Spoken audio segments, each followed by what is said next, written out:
নমস্কার বন্ধুরা, গল্পের চিলেকোঠা পরিবারে আপনাদের সকলকে স্বাগত জানাই। আমি সায়নী। আজ আমাদের নিবেদন বিখ্যাত সাহিত্যিক শ্রী শক্তিপদ রাজগুরু রচিত গল্প পাখি। গল্পটি কেমন লাগলো কমেন্টে জানাবে। যদি ভালো লাগে লাইক করবেন, আর চ্যানেলটিতে যদি নতুন হয়ে থাকে সাবস্ক্রাইব করবেন। তবে চলুন আর দেরি করব না, শুরু করি আজকের গল্প। শ্রী শক্তিপদ রাজগুরু রচিত পাখি।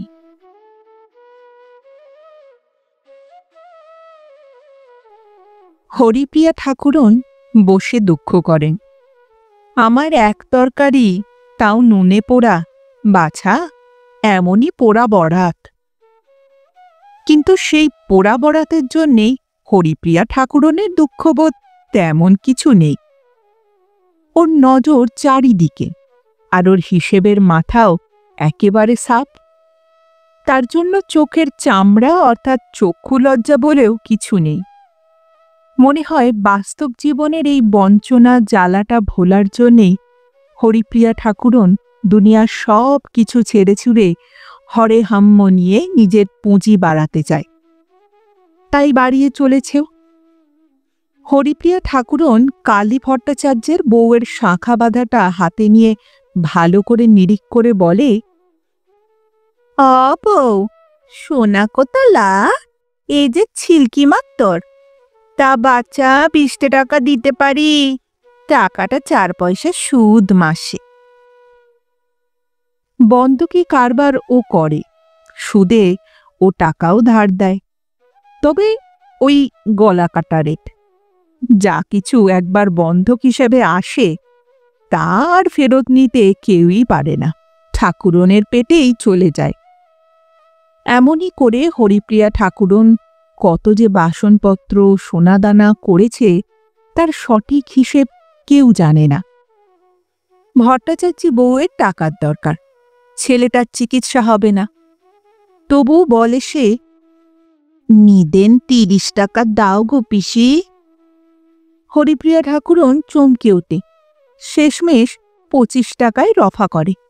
1 টাকা আগাম সুদ কাটিয়ে 24 টাকা নিয়ে যায় সে। ওদিকে ধানের মড়াই খোলা হচ্ছে। 2-1খানা গ্রামের চাষিরা বসে আছে ধান এখন কর্জ নেবে। ধান উঠলে 1 মণে 1.5 মণ ধান ফেরত দিতে হবে। কিন্তু যার জন্য হরে হাম্মে এই সম্পত্তি করা, বিষয়ে আগলানো, হরিপ্রিয়া ঠাকুরনের একমাত্র বংশধর সেই নন্দদুলাল তখন মাথায় আমপাতার মুকুট পরে কোবরে হাত দিয়ে বাগানের গরু বাথানে নাচছে। কেষ্টযাত্রার দলে দেখা কেষ্ট ঠাকুরের মতো। হাতে কি একটা পাঁচন বাড়ি দিয়েছে, নন্দের নাচ দেখছে রাখাল ছেলেগুলো। নন্দদুলাল নাচের পরিশ্রমে ঘামছে। হঠাৎ নাচ থামিয়ে নন্দদুলাল সুদয়, এই শালা, কেষ্ট যে নাচবে তা রাধা কই? রাখাল ছেলেগুলো গরু সামলাতে ব্যস্ত। গ্রামের সব গরু জড়ো করে এবার দূর মাঠের দিকে যাবে। তাদেরই মধ্যে বলে একজন, ঠাকুরের রাধিকের স্বাদ হয়েছে, পোলো। পানু বলে, কাল নিয়ে আসবো গো জব্বর রাধিকে। এহেন সময়ে ওদের মাহিন্দর ফটিকের ডাকে চাইল নন্দ। মাটান ডাকছে গো মুনিব। নন্দলাল এতক্ষণে কেষ্টরাধার স্বপ্ন দেখছিল। এবার মায়ের তলব শুনে উঠে বলল সে, থাম শালা, মায়ের আর খেয়ে দে কাজ নেই। তেন কাল রাধা আনবি তালে, হ্যাঁ মনে থাকবে তো? কথাটা মনে করিয়ে দিয়ে চলেছে নন্দদুলাল।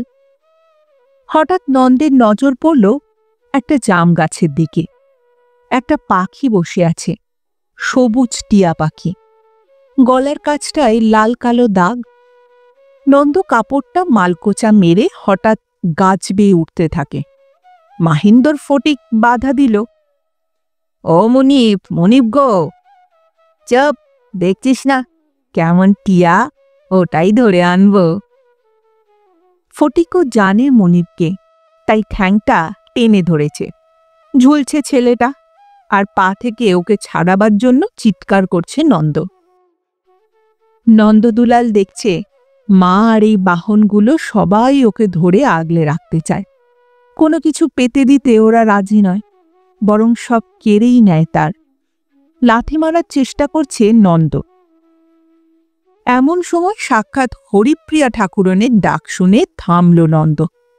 গাছ থেকে নামতে লাগলো। ফটিক বলে, ঠ্যাং ধরুন মাটান, একটা লাথি মারছে গো। হরিপ্রিয়া ঠাকুরন দেখছে ছেলেকে।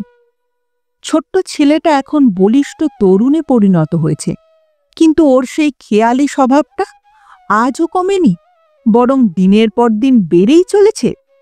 চোখে মুখে উদ্ভ্রান্ত চাহনি। ঠাকুরন দেখছে পুকুর ঘাটে পথে লোকজন জমে গেছে। ঠাকুরন বললে, বাড়ি চল, আমি পাখি কিনে দেব। কোন কিনে দেবে? পয়সা খরচ করে তুমি পাখি কিনে দেবে? হার কিপটে।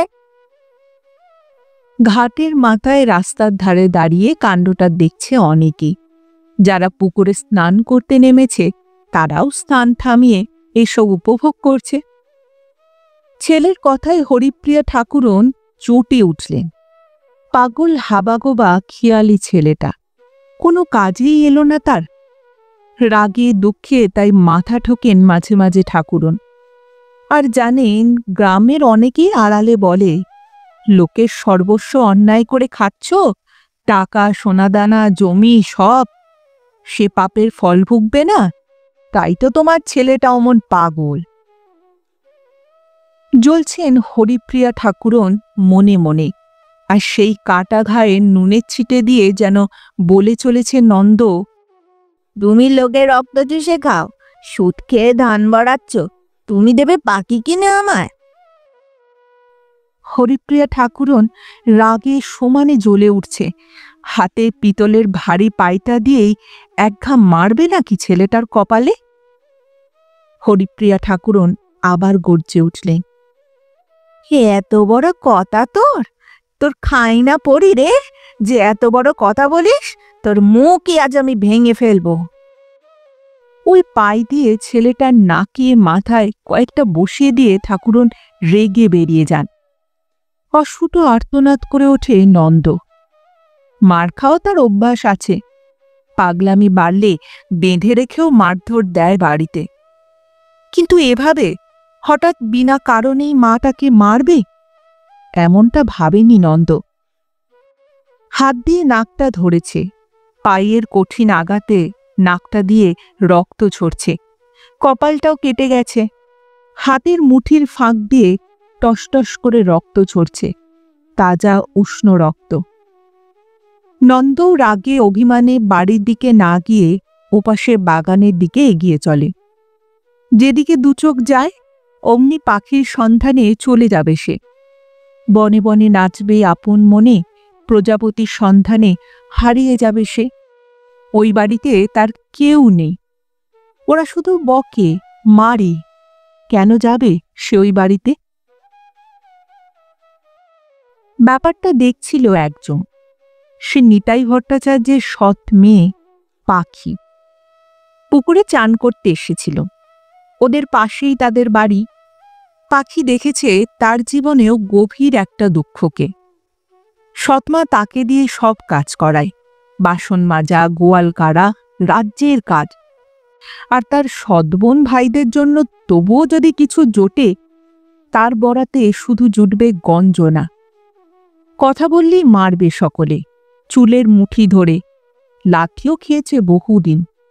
তাই অনাদর আর অবহেলার যন্ত্রণা বোঝে পাখি। বাড়ির পেছনের বাগানের মজা পুকুরের ধারে বসে আছে নন্দ। নাকটা তার টনটন করছে, কপালটায় তখনও রক্ত ঝরছে। হঠাৎ কে যেন পেছন দিক থেকে ডাকল। নন্দ এবার ক্ষেপে উঠেছে মার খেয়ে। পায়ের শব্দ শুনে সেও একটা আদলায় ইট তুলে নিয়েছে। মা, ফটিক সরকার সবাই তার শত্রু। ওদের দেখলেই এবার ঝেড়ে দেবে সেই ইটখানা। কিন্তু অবাক হয় নন্দ। এ কি, কে আসছে এগিয়ে? পাখি না? ছিপছিপে ফর্সা গরম, মুখখানায় কি এক বেদনার ছায়া নেমেছে। আয়ত চোখের চাহনিতে নীরব সমবেদনার গাঢ়তা। সেটাই হাবা আতপাগল আহত ছেলেটার চোখেও ধরা পড়েছে। নন্দ বলল, তুই পাখি? পাখি এগিয়ে আসে। বিরাট বাগানটা এককালে ছিল দত্তদের, এখন হরিপ্রিয়া ঠাকুরনী এর দখল নিয়েছে। বহু বছর কোর্ট কাছারি করতে হয়েছে যদিও। আম, জাম, জামরুল, কামরাঙা সব রকম গাছের ভিড়। পুকুরটা এখন মজে গেছে। ওদিকে ভাঙা বাড়ির কিছু ধ্বংসস্তূপ। নির্জন বাগানে দুপুরের আলো আধারিতে দেখছে নন্দ মেয়েটাকে। হাতের ইটটা তখনও তার ধরা রয়েছে, ব্যবহার করবে কিনা ভাবছে। পাখি এগিয়ে এসে বললে, ও মা, এমন করে মেরেছে তোমায় পিসি? পুকুর থেকে শাড়ির আঁচল ভিজিয়ে জল এনে নন্দর কপাল, ঠোঁট, নাকের জমা রক্ত সে মুছে ফেলতে চায়, কিন্তু বাধা দেয় নন্দ।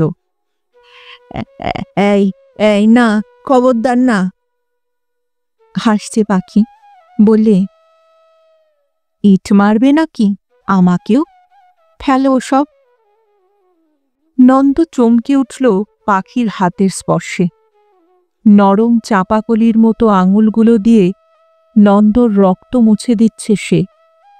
ওর গায়ের মিষ্টি সুবাস, কালো ডাগর দুচোখের চাহনিতে নন্দ যেন একটি অপরূপ মাধুর্যের স্পর্শ পেল। পাখি এর মধ্যে ঘোড়শিঙের পাতা থেঁতো করে সেই রস লাগিয়ে দিয়েছে নন্দর কপালে ও নাকে। জলাটা কমে আসছে আর শান্ত হয়ে আসছে সেই সঙ্গে মাথার সেই ঝড় যন্ত্রণাটা। আরামে যেন দুচোখ বুজে আসছে নন্দর। এইভাবে কেউ কোনোদিনও তার কাছে আসেনি। তার মনের দেহের গভীর ক্ষতটাকে মুছে দেবার চেষ্টা কেউ করেনি আজ পর্যন্ত। কোথাও যে তার জন্য এতটুকু সান্ত্বনার আশ্বাস ছিল কারোর মনে, তা তো জানত না নন্দ। পাখি, এই পাখি। নন্দ ডাকছে ওকে। নন্দর দুখানা হাত ওর অনাবৃত কাঁধে। হাতের স্পর্শে কাঁপছে পাখির সারা মন, কি যেন এক অজানা আনন্দে। নন্দ বলছে, তুই তুই বড় ভালো রে পাখি, তুই তুই বড় ভালো রে পাখি। কেউ আমাকে এমন করে ভালোবাসে না। মা শুধু বকে আর গাল দেয়, বলে, মর মর তুই। আমি মরলে জানিস মা খুশি হবে না রে। পাখি বলে, মাকে কেন দুঃখ দাও তুমি? ফুঁসে ওঠে নন্দ, মা খুব বদ, ওর কথা আমি একটু শুনবো না, একটুও না। হাসছে পাখি। মিষ্টি সহজ হাসিটুকুর দিকে চেয়ে আছে নন্দ। পাখি বলে, তাহলে আমিও কি বদ? না তো, না না, তুই বড় ভালো রে, আমি তোর কথা শুনব। পাখির হাতখানা ওর হাতে। পাখি বলে, শুনবে তো? গায়ে হাত দিয়ে বলো, শুনবে? নন্দ বলে, এই যে, এই তো বললাম শুনবো। পাখি বলে, মায়ের কথা শুনবে। গায়ে হাত দিয়ে বলেছ, কিন্তু না শুনলে কি হয় জানো তো? কি যেন বিপদে পড়েছে নন্দ। শুধোই সে, কি হবে, কি হবে? পাখি বলে, আমি মরে যাব। ধ্যাত, তাই কখনো হয়? নন্দ হাসছে। উজ্জ্বল একটি স্বপ্ন, বিচিত্র এই স্পর্শ, এই অনুভূতিটুকু নন্দের কাঙাল মনকে কি যেন এক পাওয়ার স্বপ্নে পূর্ণ করে দিয়েছে। এটুকু যে হারাতে পারবে না নন্দ। বলে ওঠে, না রে, আমি আমি সব কথা শুনবো, তুই থাকবি তো? নন্দর দিকে চেয়ে থাকে পাখি, ঘাড় নাড়ে সে। হ্যাঁ, থাকবো। এখন যাও তো, বাড়ি গিয়ে স্নান খাওয়া করে নাও গে। আর সব সময় অমন করে বাইরে বাইরে ঘুরবে না। নন্দ শুনছে কথাগুলো। পাখি চলে গেল। দুপুরের বাগানে আবার নির্জনতা নামল। নন্দ বাড়ির দিকে পা বাড়ালো। হরিপ্রিয়া ঠাকুরন এমনিতে জেদি, লোভী, স্বার্থপর। কারণ সে জানে এই দুনিয়ার কঠিন রূপটা। স্বামী মারা যাবার পর ওই হাবা আতপাগল ছেলেটাকে নিয়ে একাই এ সংসারের বিরুদ্ধে জেহাদ ঘোষণা করে শক্ত মাটির ওপর দাঁড়িয়ে আছে সে। অনেক পেয়েছে সে অর্থ সম্পদ, তবু ভগবান তাকে এই এক দিক দিয়ে মেরে রেখেছে। রাগের বশে ছেলেটাকে ওইভাবে মেরে রক্তারো করে বাড়ি ফিরে হরিপ্রিয়া গুম হয়ে বসেছিল। রাধুনী মেয়ে বলে, ওঠুন মা, পুজোপাঠ করে একটু জল খান। হরিপ্রিয়া ঠাকুরন কান্না ভেজা স্বরে বলে, একেবারে পিণ্ডি খাবো আমি, মরণও হয় না আমার, ওই আপদকে নিয়ে আমি জ্বলে মরলাম। তবু ছেলের জন্য তার ভাবনা হয়। একটাই মাত্র সন্তান, তাই শুধোয়, সে মুখ পোড়া ফিরেছে নন্দ। চুপ করে থাকে বামুন মেয়ে। এমন সময় দেখা যায় ফিরছে নন্দ। কপালে নাকে ফোলা ক্ষত, তাতে কি সব পাতা দিয়ে রক্ত বন্ধ করা হয়েছে। নন্দ বাড়ি ঢুকে আজ আর চোটপাট করে না। নিজের ঘরে গিয়ে গামছা নিয়ে কুয়োতলায় গিয়ে চান করছে। হরিপ্রিয়া ঠাকুরন অবাক হয়ে গেলেন। অন্যদিনে সে দিনভর ফেরে না, কোথায় থাকে কেউ জানে না। বহু খুঁজে ধরে এনে তবে তাকে খেতে বসাতে হয়, খোসামুদি করতে হয়। আজ সে শান্ত ছেলের মতো চান করে কাপড় ছেড়ে গিয়ে ভাতের থালায় বসেছে। হরিপ্রিয়া ঠাকুরনও এগিয়ে যায়। নন্দ দেখছে মাকে, কি ভেবে যেন শুধোয় মাকে। তুমি খাবে না মা? হরিপ্রিয়া ঠাকুরন যেন অন্য কোনো মানুষের কথা শুনছেন। এই একমাত্র ছেলে তার, যে কিনা তার বিষয় আশয়ের খোঁজ তো দূরের কথা, চেয়েও দেখে না। এ দুঃখ হরিপ্রিয়ার ঘুচবার নয়। কিন্তু আজ ছেলের মুখে ওই কথা শুনে হরিপ্রিয়া অবাক হয়ে যান। খুশি হন মনে মনে, বলেন, তুই খেয়ে নে বাবা, আমি তারপর খাবো। বৈকালে নন্দ বারবাড়িতে বসে আছে। ফটিক এবার ঘুনি তৈরি করছে, বাঁশদড়ি নিয়ে বসেছে, কাঠি চাটছে। এবারের অন্য কিরসান গোবিন্দ গরুদের খাবার দিচ্ছে। হঠাৎ পাখিকে আসতে দেখে মুখ তুলে তাকালো নন্দ। এদিকে বড় বড় কয়েকটা খড়ের পালুই সারা বছরের গরুর খাবার হয় ওতে। ধানের গোলাও কয়েকটা রয়েছে, সেখান দিয়ে পাখি এগিয়ে আসছে। কাছাকাছি আসতেই পাখিকে নন্দ বললে, তোর কথা শুনেছি কিন্তু। পাখি হাসে, বলে, হ্যাঁ, না শুনলে মরে যাব যে। সকালে গরু বাথানে নাচতে গেছিলে কেন? নন্দ চাইল ওর দিকে। নাচা যে খারাপ কথা সেটা সে এইবার প্রথম বুঝেছে। তাই ওর মুখটা কাঁচুমাচু হয়ে যায়। বলে, ঠিক আছে, আর কখনো যাব না। হঠাৎ মনে পড়ে রাধিকার কথা।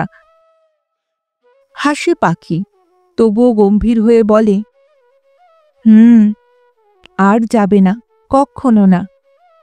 নন্দ ঘাড় নাড়ে। পাখি বলে, কাল থেকে পিসির তাগাদাপত্র, হিসাব টিসাব এসব দেখবে। পিসি দুঃখ করে, একা একা কত করবে সে। নন্দ ভাবছে কথাটা। সে তো কম বড় হয়নি, কিন্তু তার এসব কথা আগে তো কখনো মনে হয়নি। নন্দ বলে ওঠে, কাল বাগানে আসবি তো পাখি? পাখি চাইল ওর দিকে। ওর মনের গভীরে যেন ঝড় ওঠে। পাখির মনে ওই ছেলেটির সান্নিধ্য কেমন সাড়া আনে। সেও দেখতে চায় ওই আতপাগল ছেলেটা হয়তো ভালো হয়ে উঠবে আস্তে আস্তে। এ যেন পাখির ব্যর্থ শূন্য জীবনে একটু পরম পাওয়া। পাখি নিজের দেহটাকে ঢাকার চেষ্টা করে। পরনের কাপড়টা তার ছেঁড়া, তবু ওই ছেলেটির সামনে ও কি যেন এক পরম ঐশ্বর্যময়ী রূপে প্রতিভাত হয়েছে। পাখির মনেটাই তৃপ্তির সুর জাগে। সে বলে, আসব, তবে এসব যেন ঠিক ঠিক হয়। ভেতরের বাড়ির দিকে চলে গেল পাখি। হরিপ্রিয়া ঠাকুরন ওকে দেখে বলল, কি রে, দুপুরে আসিস নিজে, পাটি হলো না। মাঝে মাঝে হরিপ্রিয়া ঠাকুরনের এখানে ২-৪ জন মহিলা আসে। রামায়ণ মহাভারত পাঠ হয়। পাখিও পড়তে বসে। পাখি বললে, যা কাণ্ড করলে আজ পিসি। হরিপ্রিয়া ঠাকুরন চুপ করে যায়। পাখির দিকে চেয়ে বলেন, মুখপুরি, তোর মা আজ তোকে খেতে দিয়েছে, সেই কথাটা বল দেখি। হরিপ্রিয়া ঠাকুরনের মেজাজটা এখন ভালোই। নন্দ আর তেমন কিছু পাগলামি করেনি। হরিপ্রিয়া ঠাকুরন মনে মনে তাই ঠাকুরকে ডাকেন। ছেলের মতিগতি একটু শোধরালে বিয়ে থা দেবেন। তার ঘরে মেয়ে দেবার জন্য কতজন ছোলাছুলি করছে। দে গায়ের যোগেশ মুখুজ্জের মেয়ে দেবার জন্যে কতবার এসেছেন। দেবে তবেও ভালো বলেছেন। পাখির কথায় চাইল সে। পাখি বলে, খেতেই দেয় পিসি, কিন্তু ও ভাত গলা দিয়ে নামে না। মেয়েটা সত্যিই লক্ষ্মী, কিন্তু ওর বাপ মাটা চামার। হরিপ্রিয়া ঠাকুরনের ১০০ টাকা নিয়ে এখনো শোধ দেয়নি, সুদও দেয় না সময় মতো। আর সে ওই সৎ মেয়েকে ভাত দেবে? নিতাই ভট্টাচার্য দুঃখ ধান্দা করে দিন চালায়। দুপুর গড়িয়ে গেছে। সেই সেদিন নুটু ঘোষের বাছুর গলায় দড়ি দিয়ে মরতে নিতাই বিধান দেয় ৭ গুলি গোবর খেতে হবে। নুটু ঘোষের আজ প্রায়শ্চিত্তের দিন। ইচ্ছে করেই ভট্টাচার্য গোবরের গুলিগুলো এত বড় করেছে যে নুটু ঘোষ একটা গুলি কোনো রকমে গিরে বলবে, আর পারব না ঠাকুর। নিতাই ভট্টাচার্য বলবেন, বাকি ৬ গুলি গোবরের জন্য ৬ গুণে ১২ টাকা দক্ষিণা লাগবে বাবা। আর রফা হবে দরাদরি করে ৭ টাকায়। ওই ৭ টাকায় আর দক্ষিণা ৫ শিকে সিধেপত্র নিয়ে বাড়ি ঢুকবেন নিতাই ভট্টাচার্য। ভট্টাচার্য মশাই তোড়পে ওঠেন যখন তিনি বাড়িতে এসে পাখিকে দেখতে পান না। গিন্নি শুয়ে শুয়ে জবাব দেন, তোমার সোহাগী মেয়েকে শুধিও বাপু, লঙ্কার বাসন কাসন পড়ে রয়েছে, আর উনি গেলেন পাড়া বেড়াতে। নিতাই ভট্টাচার্য গর্জে ওঠেন, আসুক সে মুখপুরি আজ, ওকে দূর করতে পারলেই না বাঁচি আমি। এই যে ধরো, এই টাকাগুলো পেলুম। ঢুকছে পাখি। সকাল থেকে দুপুর অবধি তার কাজ খাওয়া দাওয়ার পর এই একটু বিশ্রাম মেলে কিনা।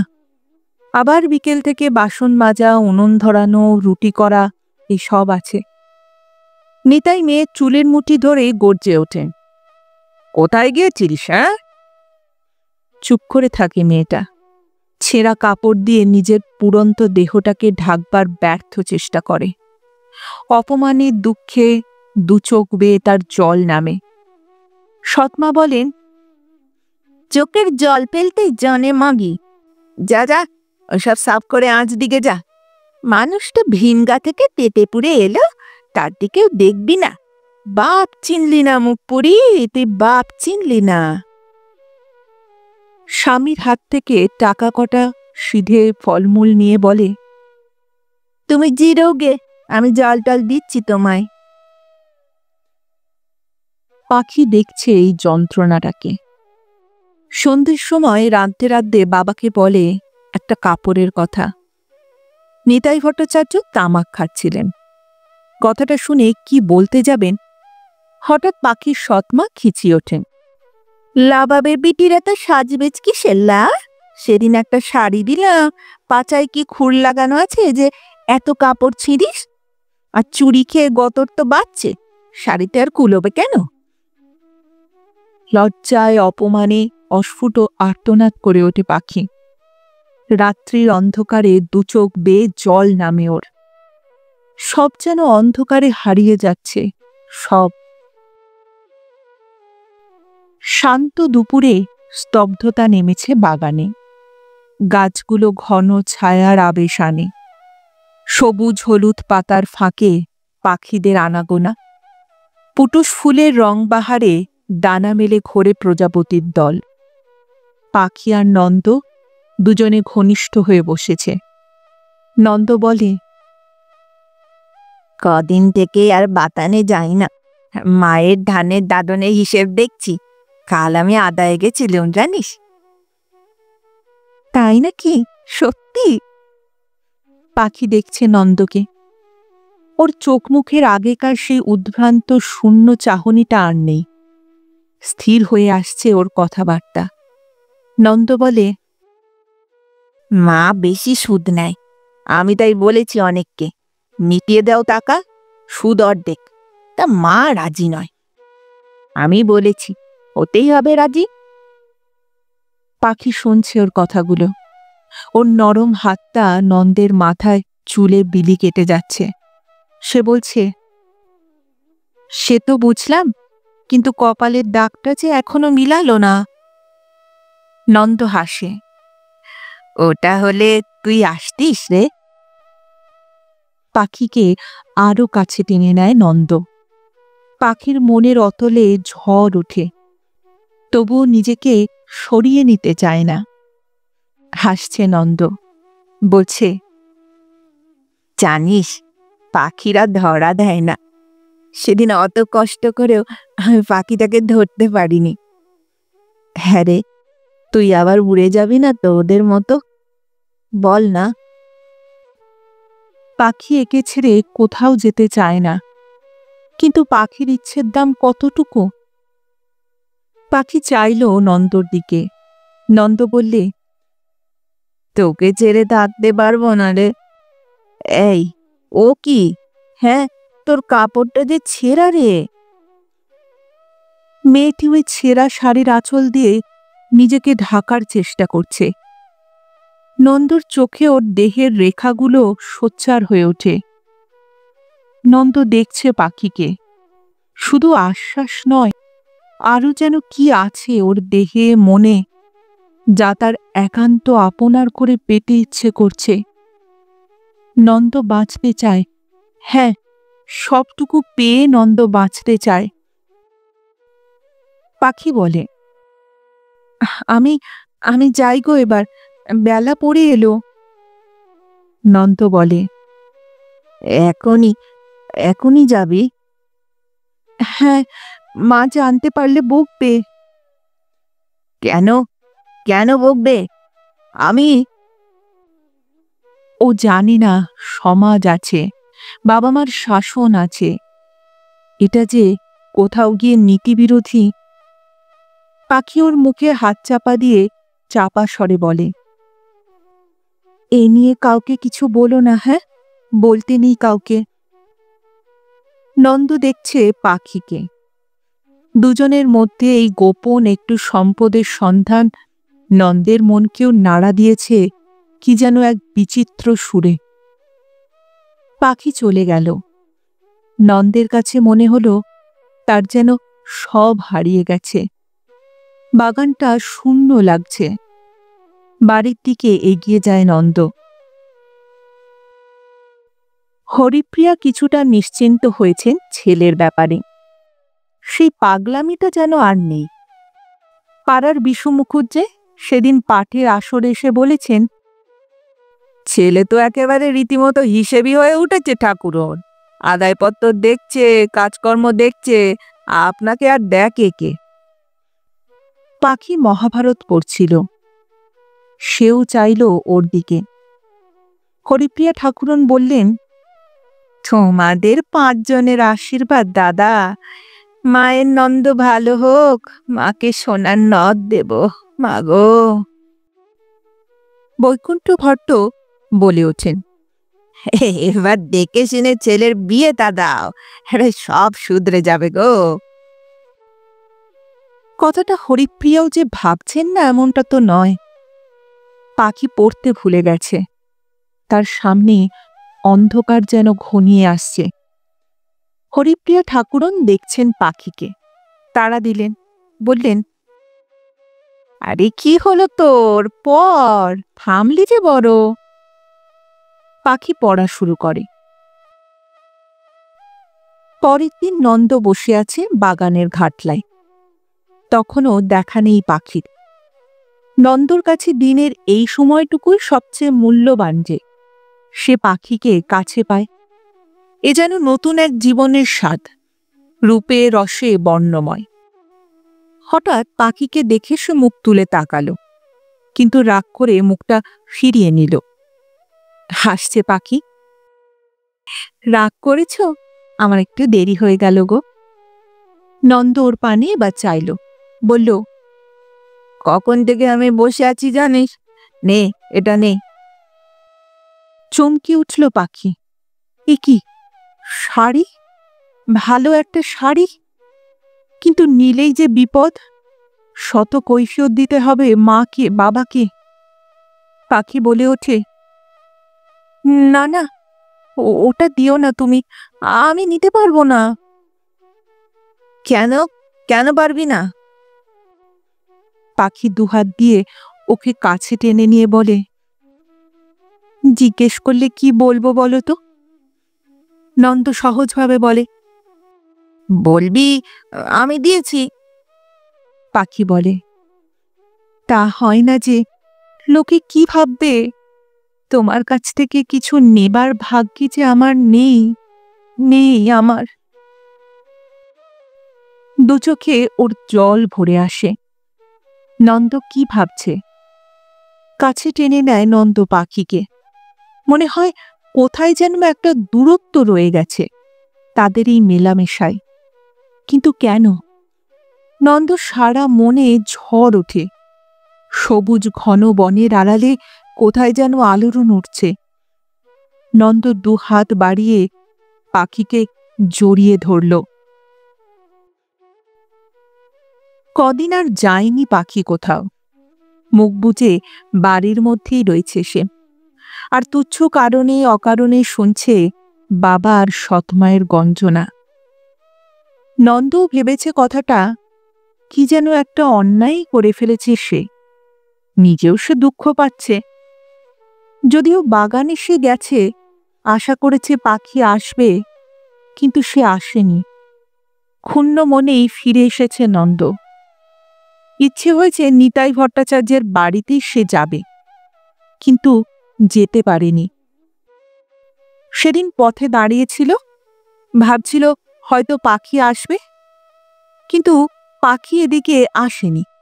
স্নান সেরে সে অন্য পথে বাড়ি ফিরেছে।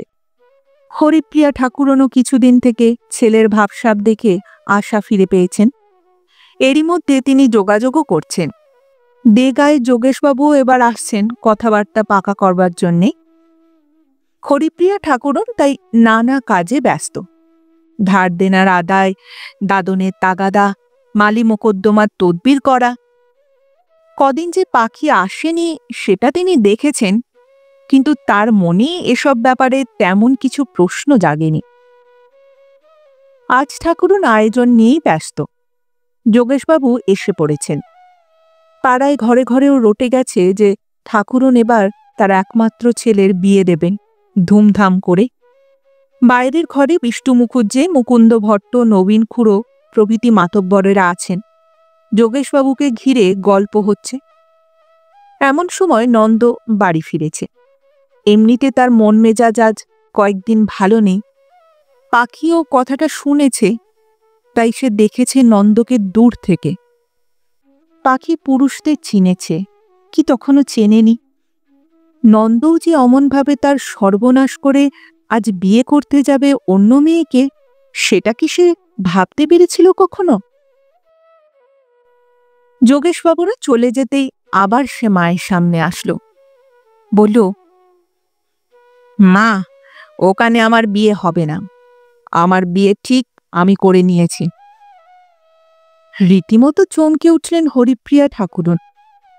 তিনি বললেন, হ্যাঁ, বলিস কি রে? হ্যাঁ, আমি আমি ওই পাকিকে বিয়ে করব, অন্য কোনো মেয়েকে নয় মা। হরিপ্রিয়ার এবার তেলে বেগুনে জ্বলে ওঠার পালা। কি বললি? ওই মা মরা পাড়া জ্বালানি ঘর জ্বালানি হাবাতের ঘরের মেয়েকে বউ করে আনবো আমি? নন্দ প্রতিবাদ করে, কিন্তু ঠাকুরন আজ দুনিয়া রসাতলে দিতে চায়। তাই এসে চড়াও হন নিতাই ভট্টাচার্যের বাড়িতে। বলেন, কই কই সে কসুবি নষ্টা ছুঁড়ি কইলা? বলি, ও বউ, মেয়েটাকে কি বেবুস্যে করে তুলবি নাকি? ব্যবসা তো ভালোই ফেলেছিস। হ্যাঁ? নিতাই চমকে উঠে, কি বলছেন দিদি এসব? তোর ওই মেয়ে পাকির কথা বলছি রে। আমার নন্দকে তুক করেছে, এ তোদেরই চাল। পাখি বাসন মাজছিল, সেও চমকে উঠেছে। এগিয়ে এসে বললে, পিসিমা। নিতাই লাফ দিয়ে এসে পড়লে, মেয়ের চুলের মুঠি ধরে লাথি কষাচ্ছে, আর সৎমাও চিৎকার করছেন। রক্তাক্ত হয়ে উঠেছে পাখির মুখ আর কপাল, এলোমেলো হয়ে গেছে ওর চুল। রাত নেমেছে, পাখি একা একা বসে আছে। আজ ওর কাছে সবকিছুর রূপ বদলে গেছে। তার মাঝে ভরে উঠেছে শুধু অন্ধকার। মায়া, সমবেদনা, ভালোবাসার কোনো দামই কি নেই তার কাছে। আজ এবারই দরজা বন্ধ হয়ে গেছে। পাখি টের পেয়েছে তার দেহের কোষে কোষে কার যেন এক আশার শব্দ। সেই দুপুরের ঘটনাটা তার কাছে দুঃস্বপ্নের মতো জেগে উঠছে। সে নষ্টা, সে নষ্টা, তার সুচিতা আর নেই। সকালবেলাতেই খবরটা রটে যায়। বাগানের মজা পুকুরের ধারে কামরাঙা গাছের ডালে ঝুলছে পাখির প্রাণহীন দেহটা। বিস্ফারিত চোখ কি যে ঘৃণা ভরে চেয়ে দেখছে এই দুনিয়াকে। লোকজনও জুটে গেছে, ছুটে এসেছে নন্দ। শুধু নির্বাক সেই ছেলেটা হঠাৎ চিৎকার করে ওঠে, অব্যক্ত একটা চিৎকার। হরিপ্রিয়া ঠাকুরনও ছুটে এসেছেন। নন্দ দেখছে ওই ঝুলন্ত দেহটাকে, সবুজ ছায়া হলুদ গাছের ডালে। দূরে দূরে যেন সেই পাখিটা উড়ে চলেছে, নন্দর নাগালের বাইরে। হঠাৎ সে যেন কি আনন্দে হেসে ওঠে। বিচিত্র সেই হাসি, চিৎকার করছে সে, যা পাখি পুরুত, ধা ধা। হরিপ্রিয়া ঠাকুরন, পাখি পুরুত হয়ে গেল তোমার বাগানে। লাও লাও, মজা লাও। হরিপ্রিয়া ঠাকুরনও চমকে ওঠেন। এ যে সেই আগেকার উন্মাদ নন্দ। হাতে ছোট্ট একটা কঞ্চি নিয়ে নেচে নেচে বেসুরো গাইছে তার একমাত্র ছেলে নন্দ।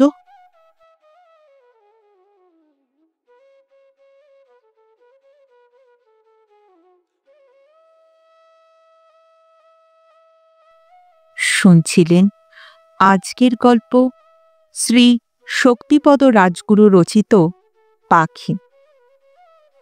ফিরে আসছি আরেকটি নতুন গল্পের সঙ্গে কিছুদিনের মধ্যে। ততদিন ভালো থাকবে, সুস্থ থাকবে এবং গল্পে থাকবে। আর আমার গল্প পাঠ ও উপস্থাপনা যদি ভালো লাগে তাহলে লাইক আর কমেন্ট করতে ভুলবেন না। আর চ্যানেলটিতে যদি নতুন হয়ে থাকে সাবস্ক্রাইব করবেন। তাহলে আজ এখানেই বিদায় নিচ্ছি। আবার দেখা হচ্ছে। নমস্কার।